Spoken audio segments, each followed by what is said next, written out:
Welcome to Industry Focus, a podcast that dives into a different sector of the stock market every day. It's Tuesday, March 6th, and I'm your host, Vincent Shen. We've heard your feedback for 2018, Fools, and we are going to continue with our coverage of lesser-known sectors and companies in the consumer and retail world. Today, we have a couple of mid-cap stocks for you.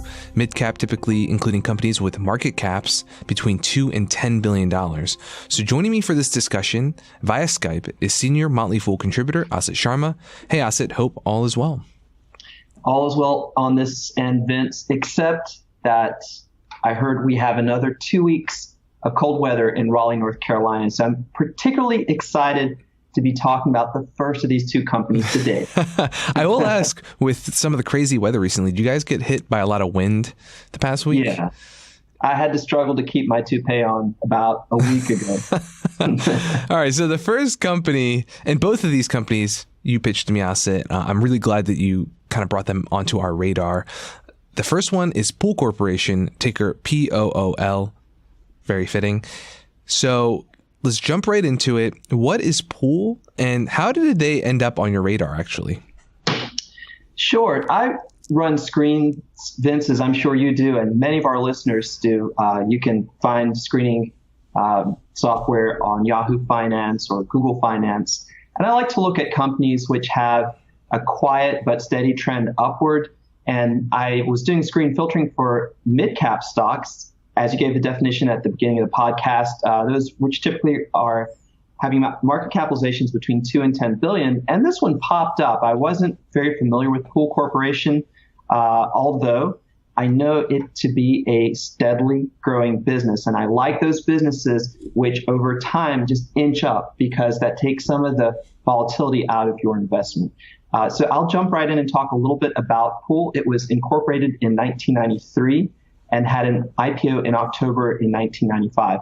This is a company which has a market capitalization of about $6 billion and $2.8 billion in annual sales. It's the world's largest distributor of swimming pool supplies, equipment, and related leisure projects. And it claims to be one of the 3 largest distributors of irrigation products in the United States. So this is an interesting industry because it's very fragmented. There are a ton of manufacturers who make everything from chemicals to keep your pool clean to repair substrates when you have to gum over the tiles in swimming pools. And this company has 351 sales centers across North America, Europe, South America, and Australia, to which it sells its products to very small companies. These are everything from mom and pop pool repair shops to retail supply stores. So it has come into an industry with no real solid competitor, just because, from what I've been speaking about, it's extremely fragmented. So all in all, an extremely interesting, under-the-radar company. Yeah, I will say that both of the companies that we're going to talk about today don't get nearly as much attention. And this includes, through Motley Fool coverage, but also across Wall Street and the investment community in terms of the number of, for example, research analysts covering these companies.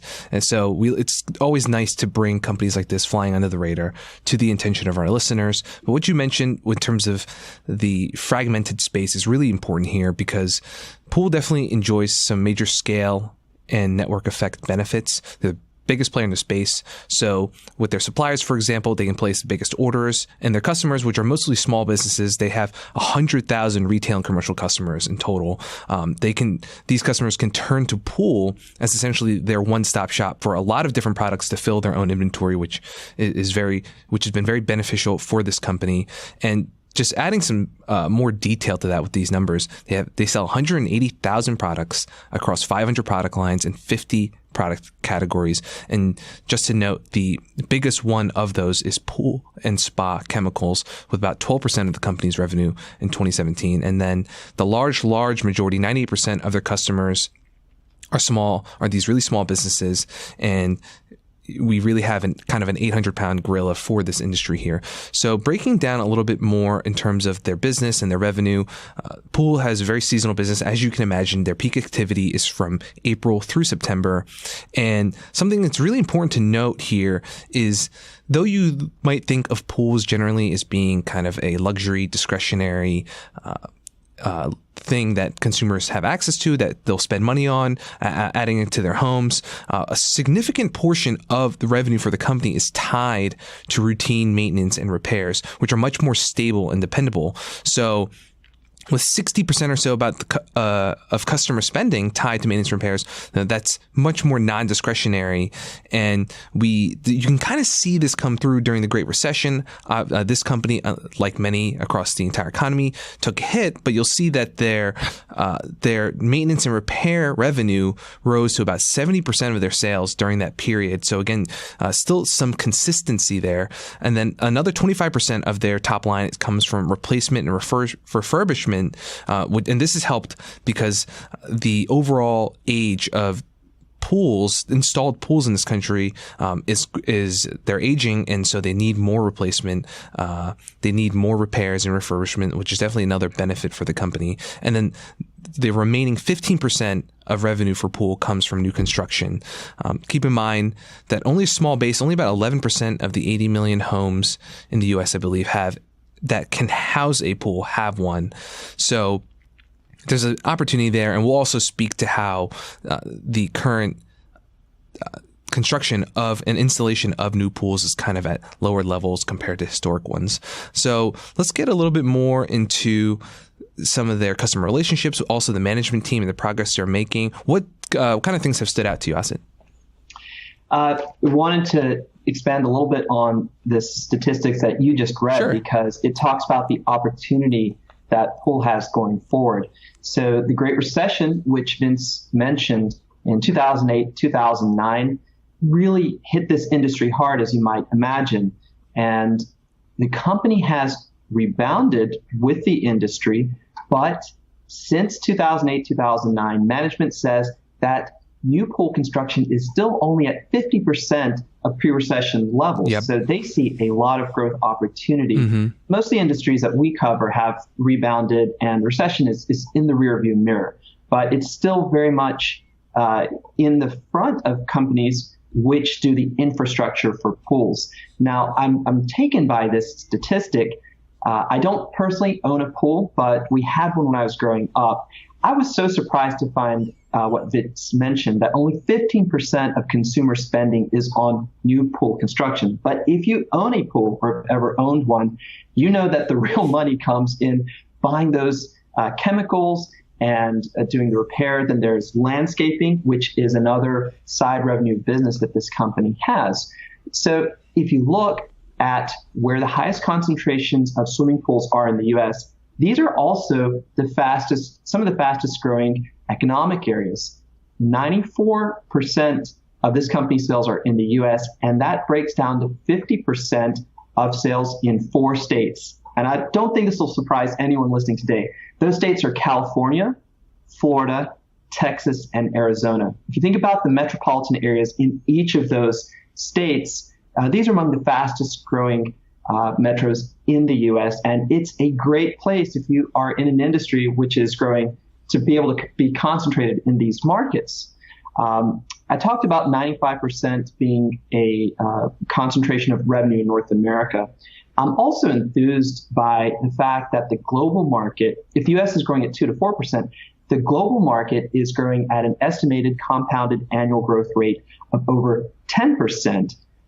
As economies in the world, developing economies, are starting to accelerate, there's a lot of consumer income splashing around, as we talk about often on the show, in places like Europe, but especially Latin America and Asia.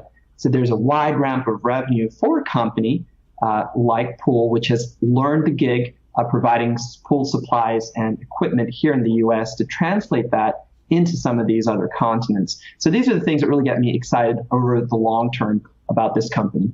Yeah, I also note it's a really important what you mentioned, how the demand for the new pool installations, they're down 50% from historical levels. I believe something like 65% from their peak levels previously before the recession. So really significant there. And then that's why I think it's really important with this company generating a lot of the revenue from that more non-discretionary kind of routine repairs. But then the side business in terms of their irrigation business, the landscaping that they do is going to be a little more closely tied to new home construction.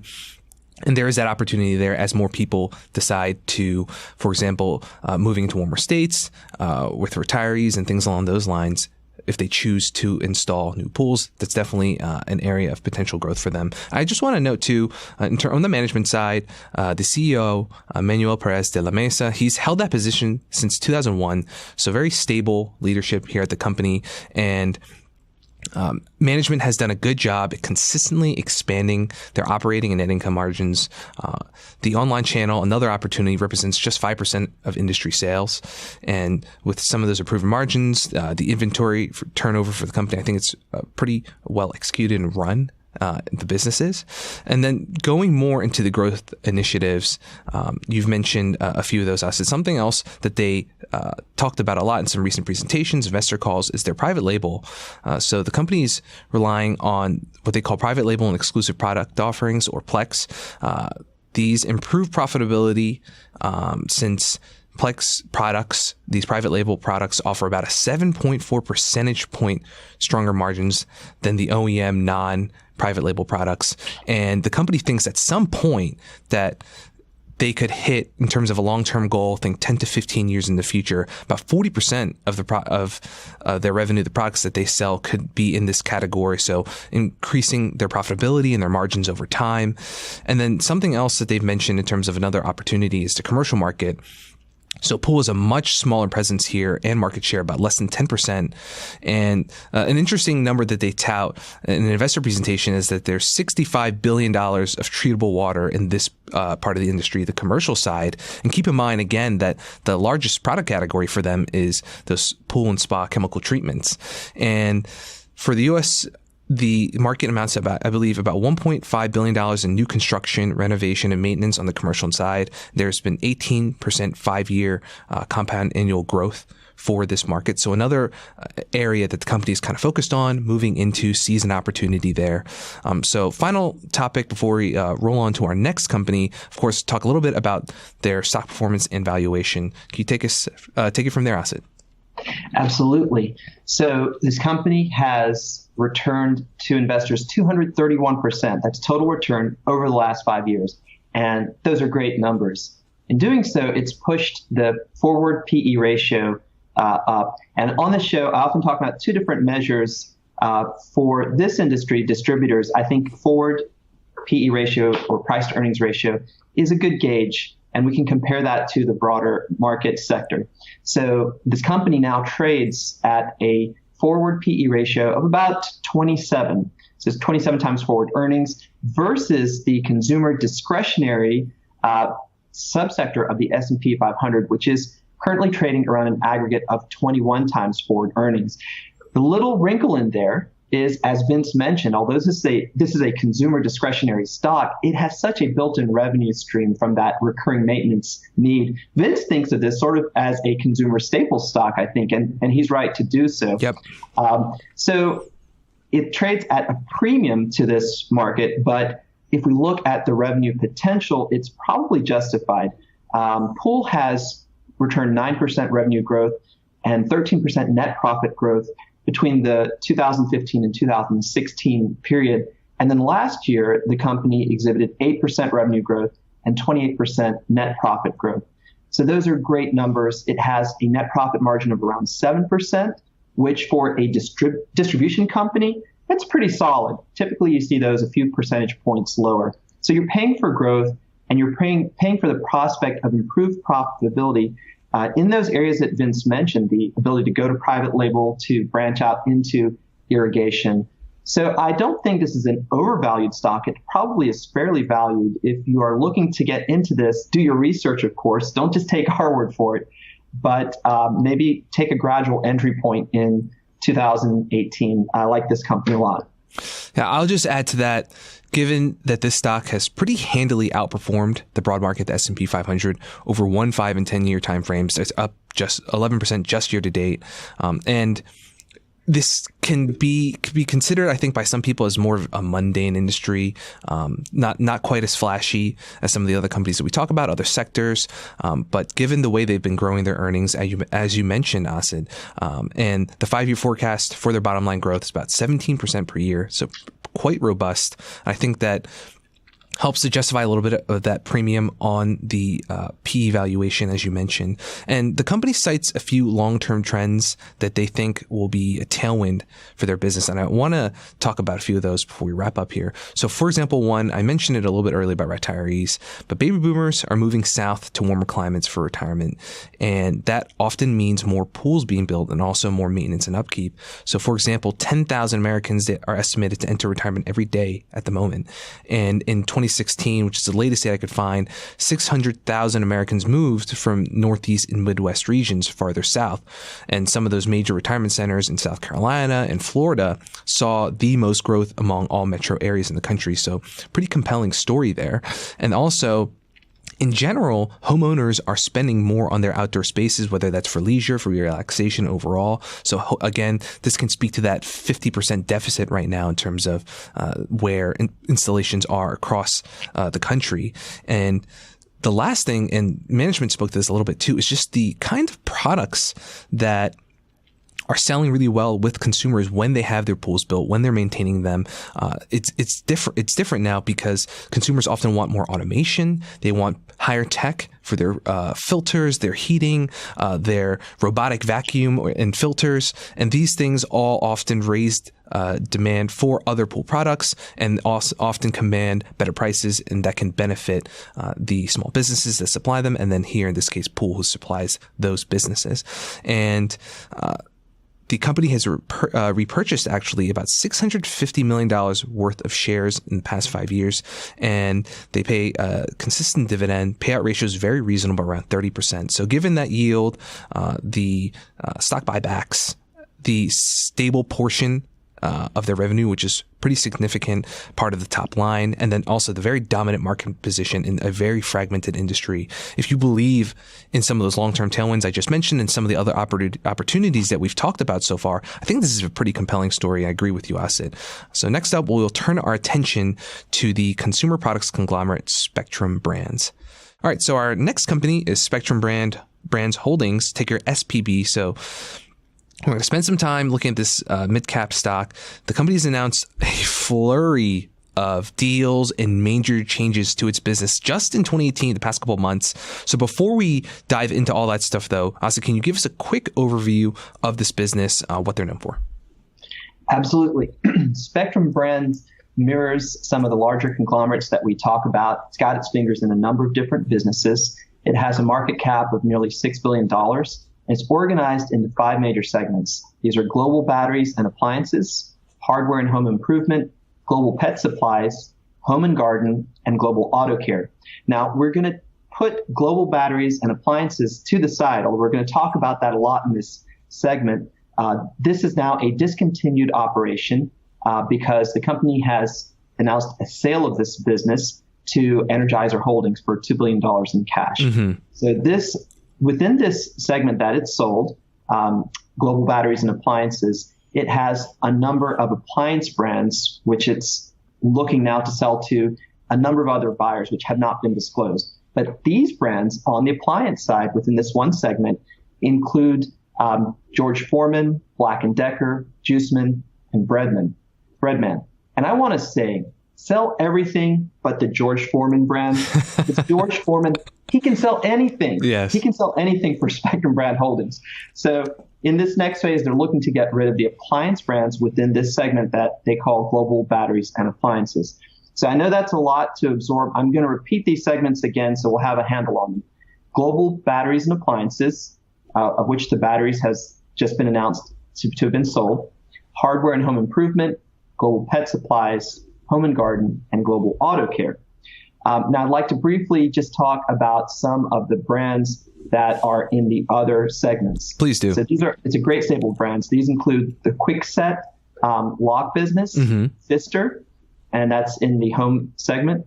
Tetra Fish products, which many of you will remember from when you were growing up buying those products, and the Dingo Pet brands, Spectracide and Black Flag in home and garden, and Armor All and STP in the auto business. So these are some really strong household names, very well-known labels that can be exploited, and they have higher margins than the business that is just being sold, the battery business.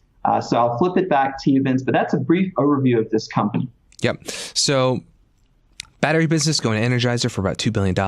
There isn't a final buyer yet for the small appliances business, but they say that they're currently in talks with potential buyers doing some of their due diligence and in discussions for that. They expect proceeds from the sale of that business to be about $1.5, maybe $1.7 billion. So total proceeds from these divestments over $3.5 billion.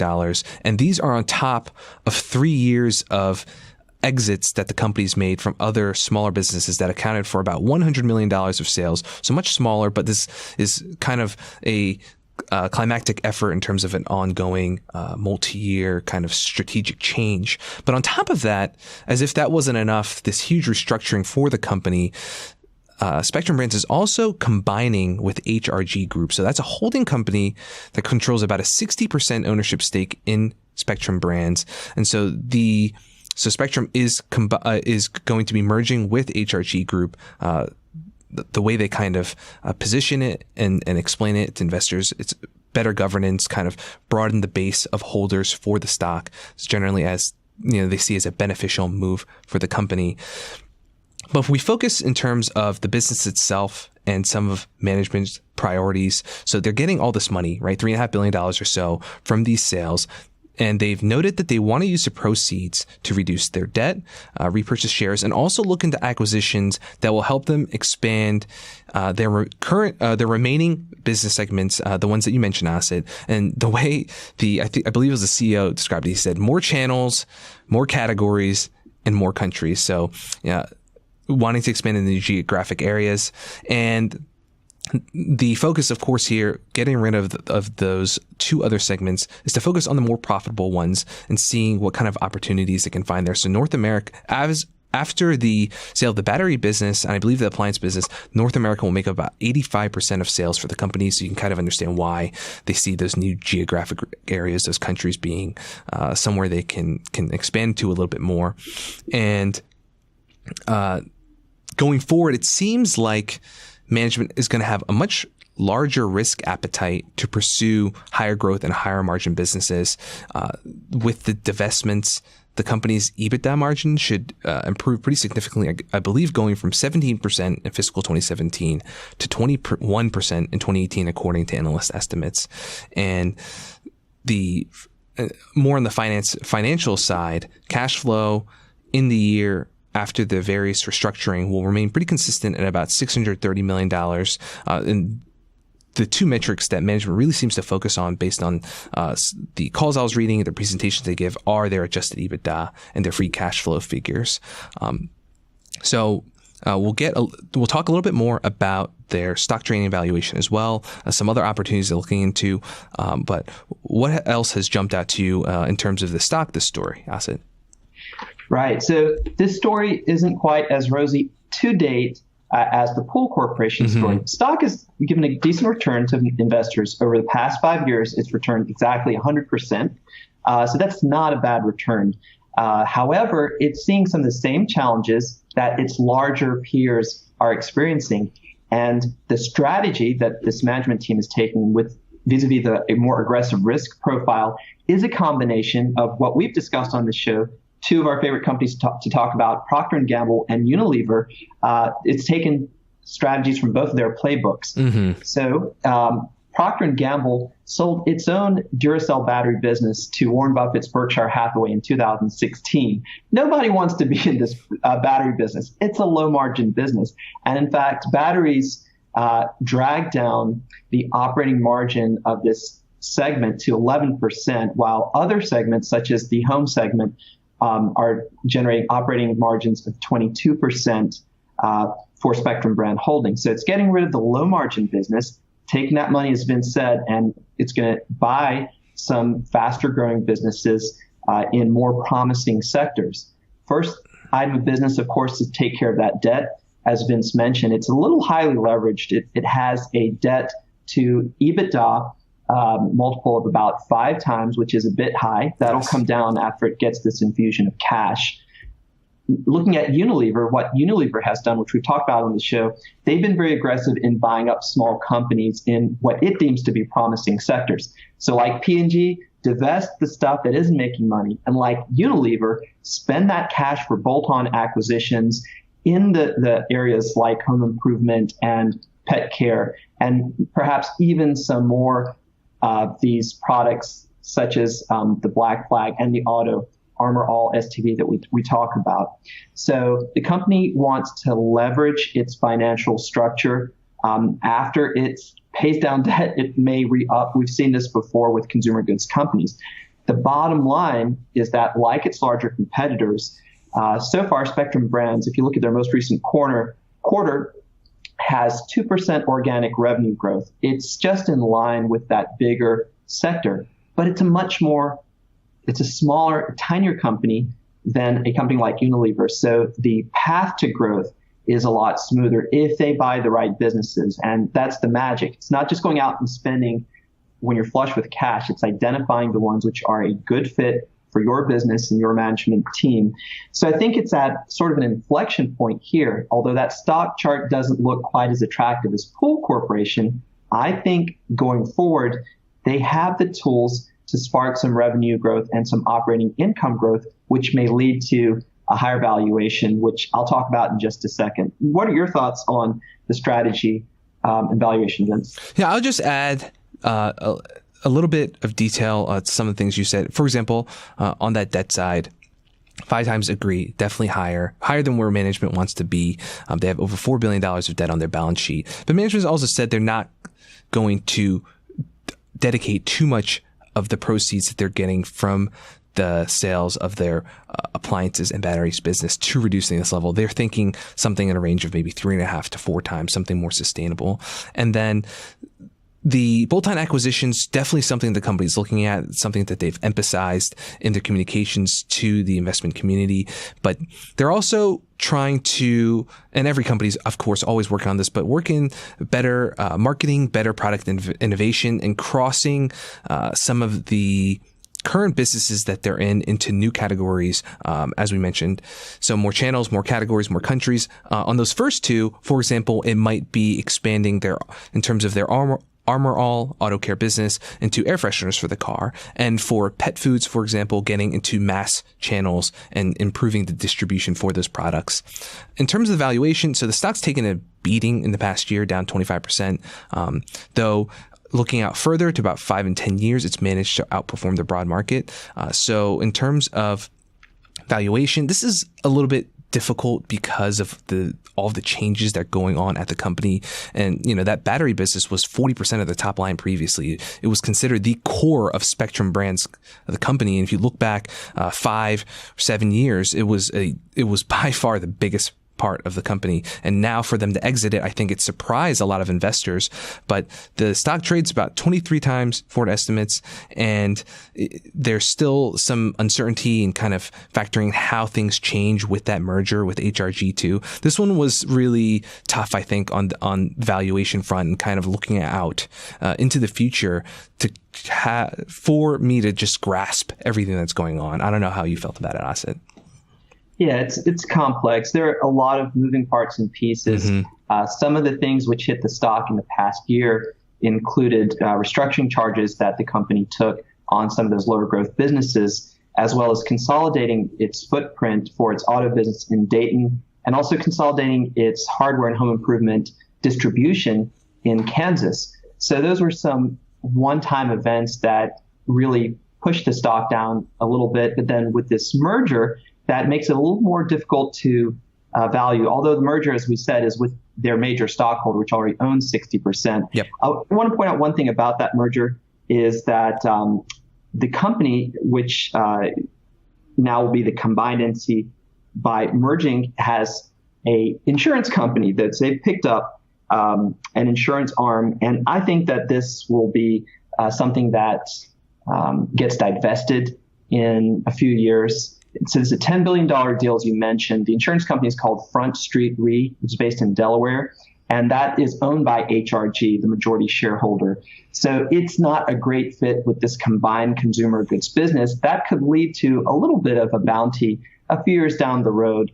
And we've seen sometimes when we see consumer goods companies shuffle the deck and play cards and trade pieces back and forth. That one piece that doesn't fit tends to get spun off in a few years, which rewards shareholders. And just one last thing from my side to add, I do like the idea of these brand expansions. As you mentioned, Vince, they have a number of opportunities in the global side of things, and maybe employ something like Coca-Cola's model, which Coke calls lift and shift. That's to lift a domestic brand and shift it onto another continent. And Spectrum is doing that with the IAMS pet food, which is very popular in the US. They're lifting that and shifting that into Europe. It's just one example. So all in all, don't plunge your whole portfolio into this company, but definitely keep it on your radar screen. As I said, I think it's at an inflection point. And if we see a couple of quarters of good performance, let these acquisitions settle, this might be a very, very interesting play in the mid-cap space, which would grow faster than its peer competitor conglomerates that we talk about, like the P&Gs and Unilevers, which only stay a percent or two above the market over the long term. Thanks, Asit. And I'll just add to that. In terms of if you take a position, it's definitely a case where you have to believe in the story that management's telling regarding the new direction of the business, this decision to spin off the battery business, small appliances, and their strategy in terms of how they're going to leverage the remaining segments, those businesses, and grow them, whether that's with new channels or into the new countries with that kind of strategy that you just mentioned, Asit. Otherwise, thanks for listening, fools, and thank you, Asit, for joining us again. Absolutely. Austin Morgan is the producer for Industry Focus. People in the program may own companies discussed in the show, and the Motley Fool may have more recommendations for or against any stocks mentioned, so don't buy or sell anything based only on what you hear during the program. Thanks again for listening. Fool on.